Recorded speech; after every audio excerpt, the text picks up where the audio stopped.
guys, it's Alyssa and I'm back with another video. This one will be a walkthrough of my November and December bullet journal, and then also a look at my setup for January. So I have not done a bullet journal video since I first set up my bullet journal in November, and I wanted to kind of show you guys what has been working for me, what hasn't been working for me, and just how my bullet journal looks so far.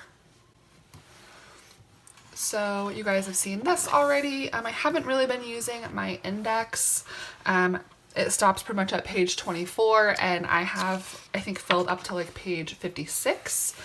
So I haven't been using that a ton, but that's okay. This is my 2019 at a glance.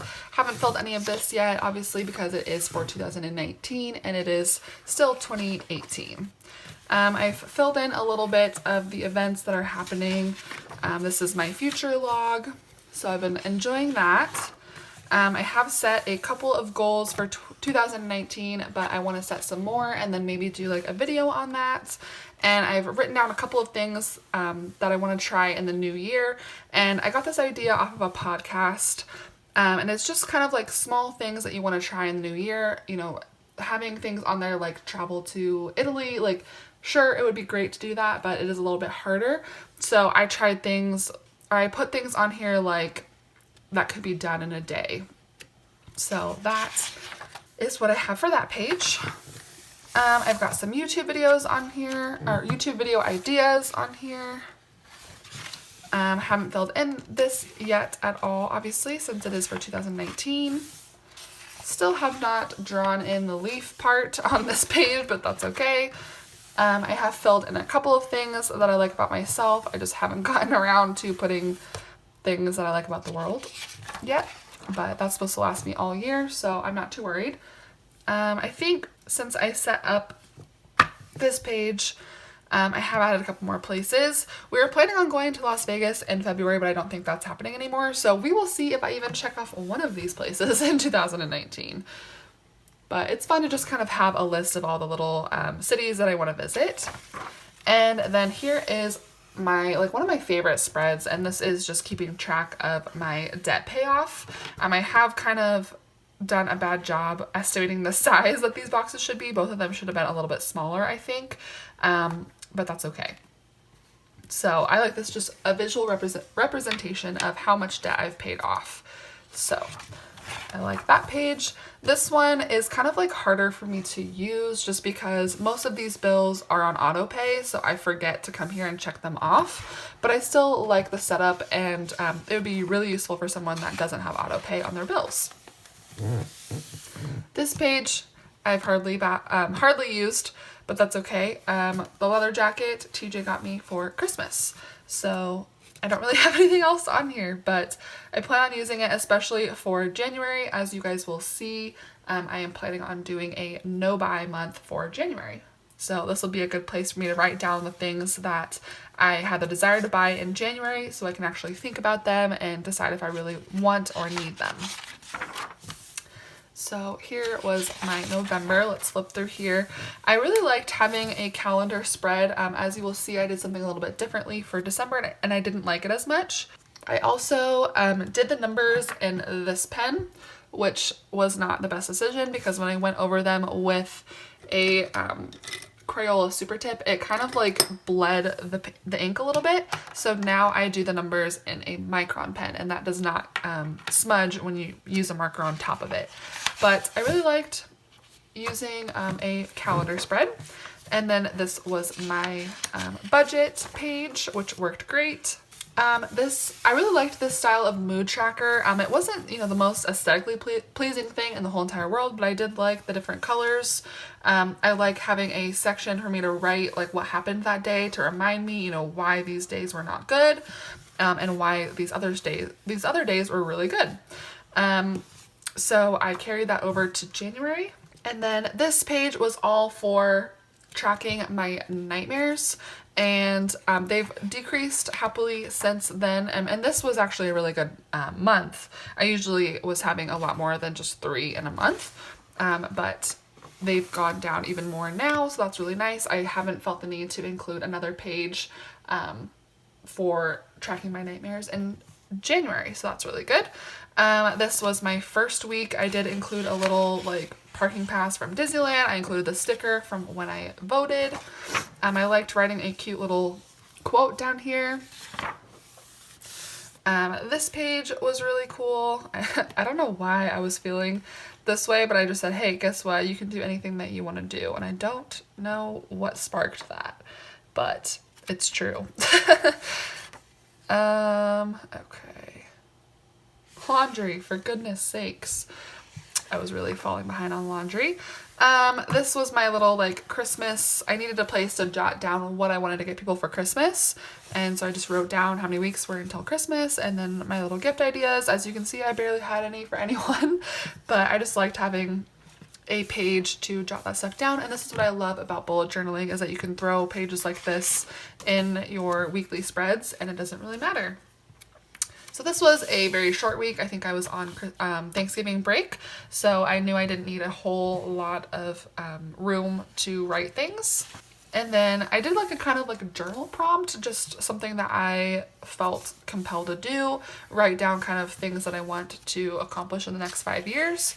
And then a video idea was splurge versus save. So I wanted to write down the things that I recommended that you guys splurge on and things that you should save on.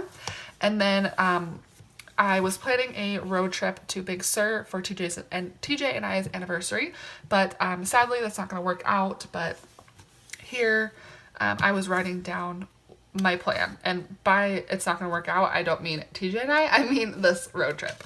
So don't panic. And then this is another weekly spread. I liked having a bunch of room, but as you can see, I didn't really use it a ton. So that's okay though. I don't really mind having like blank spaces. And then that brings us to December. I liked this little like ornament. I didn't love my handwriting in here. I didn't love my doodles, but you know, overall it was cute. I just wasn't in love with it. And then this was how I did the monthly breakdown, which I don't like nearly as much as the calendar from November. But I decided to try it out, and you live and learn. So now I probably won't be doing this unless I'm maybe super lazy. This page I was planning out a Secret Santa for our friends group, and I was going to put things on here like what food I was going to bring to the potluck party, but that just didn't happen. But here I kind of like organized who gets who basically, and who I ended up getting and what the plan was for the party, all of that good stuff. And then this is where the real failure happened in December. So this was my mood tracker for December. Super cute. I just didn't use it. So I had finals in the beginning of December, and then the end of December, I was just in the Christmas mode and not really worrying about my bullet journal very much. So that led to these two pages being super neglected. In all honesty, probably like this chunk, or maybe all of these, I wrote in one day. I was like, okay, I'm grateful for this. I didn't want to just like let this page fall, you know, by the wayside or whatever. And this looks like it says gratitude, but I don't know why I started doing a B and I changed it into a D. I think it looks okay, but it bothers me. So this was just kind of a fail. I don't know why I didn't use this more. I think I was just super busy. I like the look of it a lot, and it would have looked super cute all filled in, but it just didn't happen. And I'm being real with you guys. This is my December budget. You guys see this page on my cash envelope stuffing videos. This is another December spread.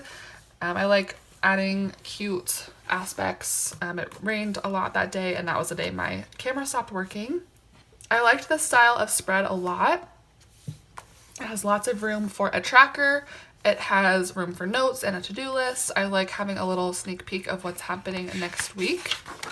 And then I liked this version too. So I'm more of a vertical planner type of girl, but I did like the horizontal too. I like being able to switch it up. Clearly I didn't use my planner a lot this week. This was finals week, and I was just super busy. As you can see, planner fail. Didn't do any trackers, didn't do any to-dos, anything like that, but that's okay. And then this is this week. So I have some to-dos, some things I've just completely not written in, and that's totally fine. I did a lot of to-dos on this day to kind of keep me accountable, and I really like this spread. But as you can see, I started on Thursday both of these weeks because in the beginning of the week, I just didn't use my planner at all, and that's totally fine. Okay, and then that brings us to 2019, and I wanted to do just a cute quote page to bring us into 2019, and this one says, "And now we welcome the new year, full of things that have never been." And I just found that quote on Pinterest, and I thought it was really cute. I did like a double line border and completely failed over here, and that's fine. Speaking of fails, I was writing January and misspelled it, which is so weird. So I ripped out some like craft paper, glued that on top, and did January on top of this. And this like kind of looks like a state to me, and I can't really like, I think maybe like Tennessee, but shorter. But that's fine. And then I did a little mini calendar right here, just like at a glance, even though on the next page I did a full calendar. So it's kind of useless, but that's okay. And I don't love how the glue on the other page made this page a little bit warped, but it's not the end of the world. I like having a section for notes, and I added a little section for goals. And my only goal so far for January is to accomplish a no spend. So we will get into that a little bit later. This is where my budget will go. This is kind of a time consuming page, so I haven't done it yet. I'll have to do it soon because I think I get paid on the 4th, which is in like a week. So I will have to do that soon. But here is my mood tracker for January. I don't love the colors that I chose, but I don't really know how to change it. I like that these three, but then these two are very similar. So it'll be hard to tell the difference between like a really bad day and just like a sort of like meh kind of day. So maybe I'll just draw in the little icon on top of the color that I fill it in with. But I basically copied November's mood tracker here since it worked so well for me in November. And then here I have my January no spend. So let me just take you guys through the rules that I'm doing for my no spend for January. I've seen a couple of people are doing a no spend year for 2019, which I think is amazing. I've just never done a no spend before, so I don't want to set up an unrealistic goal for myself when I'm not really prepared. So number one is no spending on non-essentials. These are items like clothes, kitchen appliances, houseplants. I feel attacked. Books, textbooks are excluded from this, of course, decor items, etc. 2, spending on essentials is allowed if you run out of an item. So, for example, if I run out of mascara, I can go ahead and buy more. No stocking up allowed. So I'm not allowed to buy 3, tubes of mascara. I have to buy 1. And then only use that item until it runs out. And then let's say, for example, like all of my jeans get destroyed for some reason, I am allowed to buy a pair of jeans, but not 3 pairs of jeans, like 1. Number 3, of course, things like gas and groceries are permitted, as well as bills. This doesn't mean you don't spend any money all month, cancel everything that you have bills for. That's not at all what this is. It's just no unnecessary spending. Number 4, spending money on experiences is allowed. So going to the movies, things like that. If I wanted to go like to Disneyland, that's allowed. But it's basically trying to stop me from shopping. And then number 5, buying a gift for others is allowed if needed. So if someone's birthday is in here, or I need to buy a gift for any reason, like TJ and I's anniversary is in January and I need to buy him a gift, that is allowed. So I just did a little monthly spread, and I'm gonna mark days that I'm successful and days that I'm not. So hopefully at the end of the month, these will all be stars or happy faces or whatever little icons I'm going to use to denote a no spend day. And then this is my first week spread for January.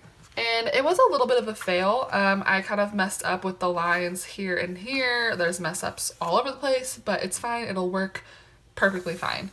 So I like having a good size box for every day of the week, and then I do like having trackers. I didn't use a weekly to-do or weekly notes very much, so I like to include notes like on the day, and then I'll just move over something if I don't accomplish it the day before. So that is the end of my January setup, and that brings us to the end of this video. But I hope you guys enjoyed a little look into my bullet journal. If you did, leave a comment down below what your favorite page is, and make sure to hit the like button on this video and make sure you're subscribed, and let me know if you want to see more bullet journal related videos. I will see you guys on the next one. Bye.